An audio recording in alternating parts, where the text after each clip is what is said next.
من الشیطان الرجیم بسم اللہ الرحمن الرحیم۔ عقابی روح جب بیدار ہوتی ہے جوانوں میں، عقابی روح جب بیدار ہوتی ہے جوانوں میں، نظر آتی ہے ان کو اپنی منزل آسمانوں میں۔ جناب صدر، محترمہ اساتذہ کرام اور میرے عزیز ساتھیوں، السلام علیکم۔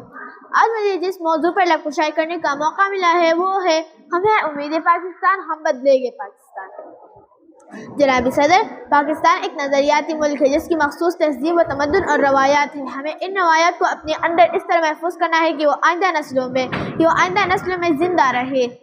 جناب صدر، ہمارے ملک پاکستان کے طلبہ کو چاہیے کہ وہ اپنے آپ کو جدید تعلیم سے آراستہ کرے اور اپنے ملک کا نام روشن کرے۔ لہٰذا طلبہ کو چاہیے کہ وہ دینی اور دنیاوی دونوں علوم سے فیض حاصل کرے۔ ہمیں امید پاکستان، ہم بدلیں گے پاکستان۔ جناب صدر، ملک کی ترقی ایک تعلیم یافتہ انسان کی سوچ اور ذہانت پر مبنی ہے۔ ایک فرد جتنا ہی تعلیم یافتہ ہوگا اتنی ہی اچھی طریقے سے ملک کی تعمیر و ترقی کے لیے کام کرتے ہوئے بہتر سے بہتر ذرائع کو استعمال میں لائے گا۔ اس قوم کو شمشیر کی حاجت نہیں رہتی، اس قوم کو شمشیر کی حاجت نہیں رہتی اور جس کی جوانوں کی خودی صورت فولاد۔ جناب صدر، قیام پاکستان کی بات قائد اعظم رحمۃ اللہ علیہ نے طلبہ کو سیاست سے نکلنے کی نصیحت کرتے ہوئے